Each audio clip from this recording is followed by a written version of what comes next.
Boa noite, eu sou a Fabiana, sou do Q Grupo, e junto com os meus colegas Daniela Minami, Felipe Endo e Gabriel Guerra, elaboramos o projeto DOE Nota Paulista. Nós dividimos a apresentação em o que é a Nota Fiscal Paulista, problematização, proposta, vantagens, análise dos concorrentes, tecnologias utilizadas, gerenciamento, descartes e mudanças, demonstração, considerações finais e próximos passos. Primeiro, a gente vai falar sobre o que é a Nota Fiscal Paulista. Para a gente falar do nosso projeto, temos que primeiro explicar o que é a Nota Fiscal Paulista. É um programa criado em 2007 pelo governo do estado de São Paulo que combate a sonegação de impostos por parte dos comerciantes com estabelecimento registrado no estado. E de que forma o governo faz isso? Através da restituição de parte do ICMS, que é o Imposto Estadual sobre Circulação de Mercadorias e Serviços, embutido no preço final do produto, aos consumidores que solicitam CPF ou CNPJ no seu documento fiscal no ato da compra, obrigando o vendedor a emitir o documento fiscal. Em 2009, o governo permitiu que documentos fiscais sem identificação do consumidor pudessem ser doados para entidades assistenciais que fossem certificadas pela Corregedoria Geral da Administração de São Paulo para participar de acordos e programas no estado. O problema é que muitas pessoas não pedem o CPF na nota nem doam para entidades. Em 2015, a Secretaria da Fazenda identificou que foram emitidos 7 bilhões de documentos fiscais naquele ano. Desses 7 bilhões, 65% não tinham identificação do consumidor e apenas 9% foram destinados a entidades. Para doar, o consumidor pode depositar seu cupom fiscal nas urnas próximas aos caixas de pagamento. O problema é que são destinados a entidades específicas. Ele pode também entregar os documentos fiscais diretamente à própria entidade, o que não é muito prático. Ou pode usar o aplicativo do governo, mas tem que se logar no primeiro acesso na base da Secretaria da Fazenda e para acessar algumas outras funcionalidades, o que pode funcionar como um desestímulo, na verdade, para alguns consumidores que não querem que o governo tenha acesso aos seus dados ou que preferem algo mais objetivo e ágil. Além do fato que o aplicativo é bem útil, na verdade, para quem registra a nota para si, podendo acompanhar de forma prática o registro do cupom e a liberação do crédito, mas não é muito atraente para quem só quer doar. A nossa proposta é o DOE Nota Paulista, que é um programa para doação de cupons fiscais composto por aplicativo para doação e site para que a entidade beneficiante devidamente certificada pelo governo estadual possa se habilitar para o recebimento dos documentos fiscais. Bom, as vantagens, o aplicativo é leve, a doação é bem simples, não precisa se logar. O usuário baixa o aplicativo e já aparece a tela de doação de cupom fiscal eletrônico. Ele pode trocar por doação manual em caso de cupom fiscal tradicional ou até mesmo o QR Code se tiver apagado. A ideia é que ele seja usado assim que ele recebe o cupom fiscal, para não correr o risco de deixar para depois e acabar esquecendo, perdendo, danificando o papel, impedindo a leitura dos dados. O DOE Nota Paulista assegura a legitimidade da entidade porque nós coletamos as entidades diretamente do site da CGA, através de um script. A ativação da entidade no DOE Nota Paulista é bem simples e segura também. Ela informa o CNPJ e cria uma senha no nosso site. É enviado um e-mail ao e-mail que ela cadastrou na Corregedoria Geral de Administração. Quando ela clica no link de ativação do e-mail, ela fica visível no aplicativo para poder receber as doações. O acesso é liberado no site do DOE Nota Paulista para poder coletar as doações recebidas. O DOE Nota Paulista estimula a cultura da doação, além de aumentar o volume de doações de documentos fiscais a entidades, amplia o perfil e a quantidade de colaboradores, fazendo com que as pessoas consigam financiar projetos importantes para a sociedade de forma muito simples, sem comprometer a sua renda financeira. Para a análise dos concorrentes, nós selecionamos a Nota Fiscal Paulista, o aplicativo oficial, o Doa Nota e o Cupong. O Cupong é o único que possui doação via site e aplicativo. Nós preferimos não adotar o site para doação porque achamos o aplicativo mais atraente para a nossa proposta, que tenta ser simples, ágil e fluida. A Nota Fiscal Paulista obriga o usuário a se logar na conta do programa no primeiro acesso e para usar algumas funcionalidades. O Doa Nota também obriga o doador a estar logado para fazer a doação. Já o Cupong é opcional, para tornar o uso mais ágil e fluido. O Do e Nota Paulista não tem esse recurso, que a gente achou que seria um empecilho, na verdade, obrigar o doador a perder tempo se cadastrando.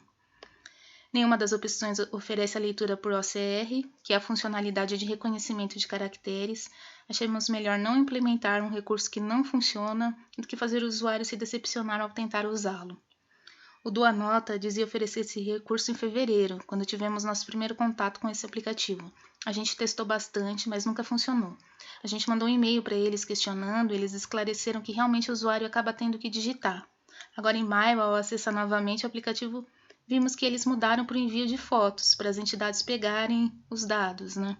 O Cupong também adota esse recurso. Não achamos conveniente porque torna o envio dos dados muito pesado, gasta a internet do doador, enfim, descartamos. Todos oferecem a leitura por QR Code, código de barras bidimensional, que contém todos os dados necessários para o registro do documento fiscal eletrônico. Todos oferecem a opção de digitar os dados do cupom fiscal, exceto o Do a Nota.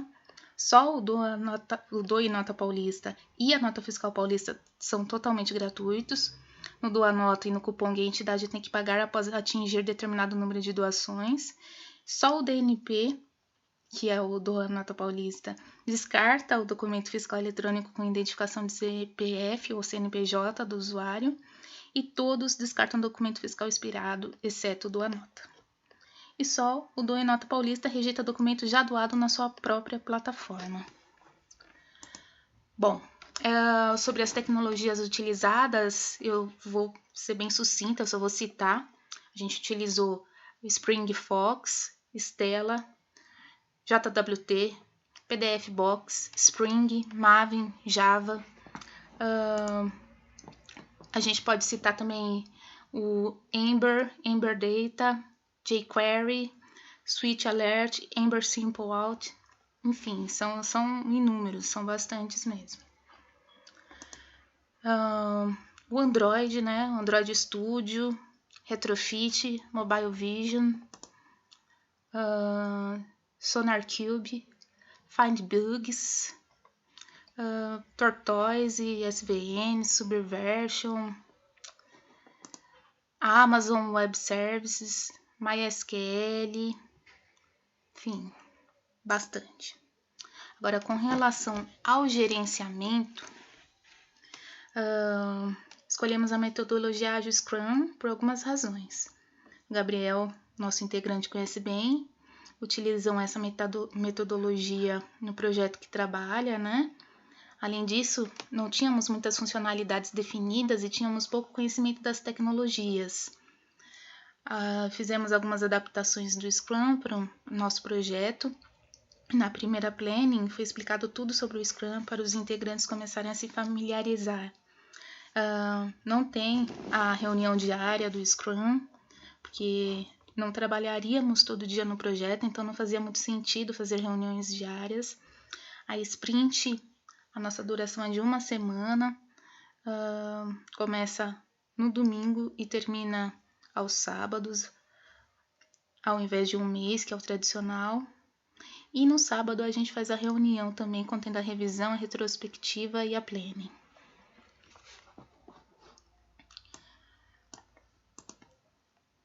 Aí a gente tem aqui um organograma da equipe, né? Esses são os papéis do Scrum. O Gabriel, que já trabalha como desenvolvedor, e o Felipe ficaram responsáveis pelos desenvolvimentos do front e do back-end. Os dois, então, fazem parte do Scrum Team.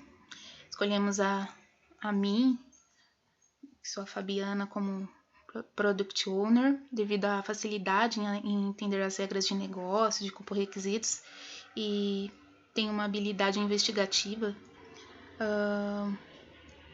e tem uma boa visão do produto.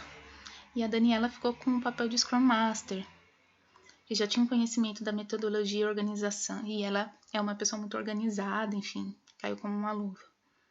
Para facilitar as reuniões, escolhemos a ferramenta Trello.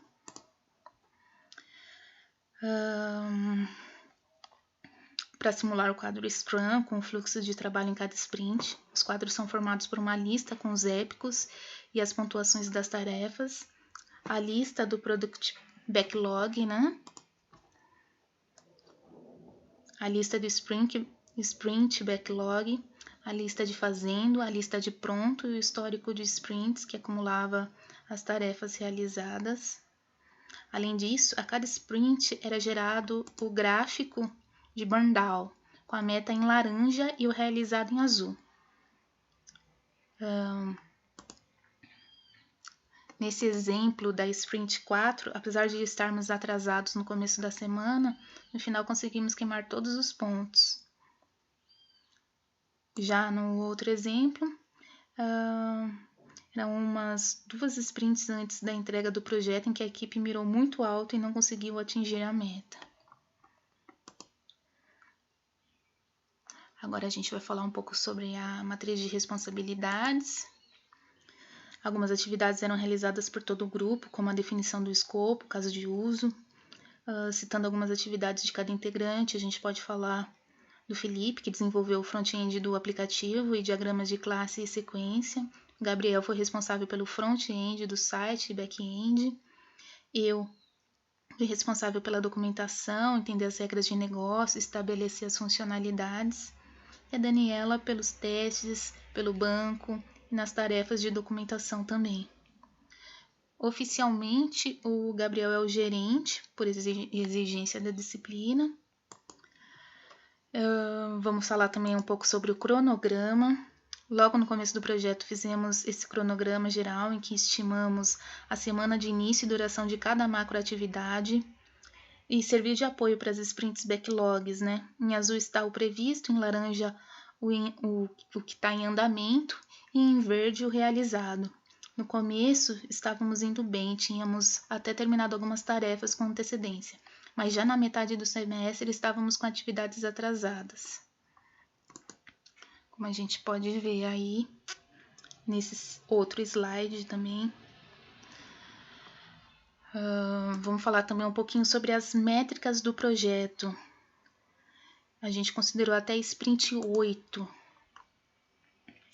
Na métrica da documentação, fizemos 3 ajustes aqui no sprint backlogs com relação ao que entregamos no trabalho escrito, porque foi contabilizado erroneamente. Na parte de requisitos, por exemplo, foram 3 documentos em março e depois de correção dos professores foram submetidos mais 3 documentos. Agora, nesse gráfico de atividade por semana gerado no Stat SVN, estão ilustrados, na verdade, as mudanças realizadas. Por isso, quase 2.500, principalmente no final de semana, no sábado e no domingo, respectivamente. Último dia de uma sprint, primeiro dia da próxima, né? Além disso, no fim da noite e na madrugada, porque, enfim, todo mundo trabalha e estuda, não sobra muito tempo. Para ilustrar os commits propriamente ditos, adicionamos na apresentação essa imagem, que não está no trabalho escrito, que mostra o número de commits por mês, e esse gráfico que também adicionamos, que mostra os mesmos commits acumulados. Na métrica... Esse daí é o gráfico, né, dos commits por mês. Nas métricas do back-end, o desenvolvimento se deu desde as primeiras semanas do projeto e é um módulo que possuía testes. No módulo do front-end do site, né, esse NA representa não se aplica, porque Ember não usa conceito de classes e atributos. O início do desenvolvimento se deu em março. Nas métricas do Android, com relação ao documento impresso, a gente alterou o NA por 0. O desenvolvimento se iniciou em março também. Vamos falar um pouco sobre os descartes e mudanças ao longo do projeto. Mudamos de metodologia de desenvolvimento 3 vezes. Na primeira reunião decidimos aplicar o RUP, que estávamos aprendendo na disciplina de MSO, porque é um metaprocesso customizável, propenso a refinamentos, que parecia bom para o projeto, né? Depois, diante da dificuldade na produção dos artefatos e no entendimento geral do processo, nós passamos a utilizar a metodologia de análise estruturada que utilizamos em maio, no semestre passado, que a gente tinha experiência e conhecimentos, mas lá pela 6ª semana passamos a utilizar a metodologia orientada a objetos e Scrum para o gerenciamento.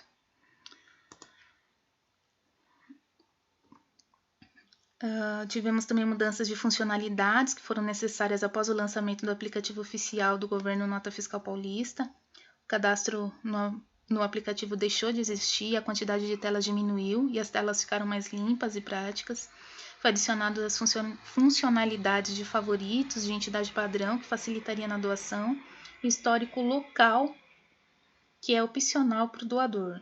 No caso das tecnologias, que é esse slide, o front-end passou de AngularJS para Ember e o banco de dados, que seria parte de uma instância EC2 da Amazon, passou a fazer parte de uma RDS, que é um serviço relacional de banco de dados, né? Nessa hora, houve a demonstração do aplicativo e do site na nossa apresentação, né? E depois a gente pulou para as considerações finais, né? A gente teve alguns obstáculos bem relevantes ao longo do projeto, a começar pela falta de conhecimento e pouca experiência em desenvolvimento de projetos reais, que nos tomou uma parte considerável de tempo para finalizar o planejamento de como seria feito o projeto, além das responsabilidades de cada integrante da equipe e como seriam feitas as tarefas. Todos os integrantes da equipe tiveram dificuldade de administrar o próprio tempo útil para o desenvolvimento do projeto, o que obviamente impactou em nossa administração do trabalho e equipe como um todo. O planejamento inicialmente foi bem complicado, levando dias inteiros de reunião, com um sentimento de pouca produtividade e indecisão também, algo que fomos aprimorando ao longo do semestre, né? A gente foi perdendo menos tempo, foi ficando mais eficiente nas nossas reuniões. Reuniões de 3 horas ao final do projeto se mostravam muito mais produtivas do que as reuniões de 12 horas que a gente fazia no início do projeto. Algo que se deu pelo uso do Scrum, que o integrante Gabriel, que possuía alguma experiência, conseguiu repassar seu conhecimento para o resto da equipe, né? Os próximos passos, nós vamos tentar implementar as estatísticas de notas expiradas. O OCR vai ser para um projeto futuro, não vai ser para entrega final. E a doação manual de cupom eletrônico também vai ser possível nessa segunda entrega. Para finalizar, a gente tem os links do projeto, o site, o blog e o canal no YouTube. E eu agradeço a todos, aos professores, à faculdade, aos nossos colegas, pelo conhecimento e pela oportunidade de apresentar nosso trabalho.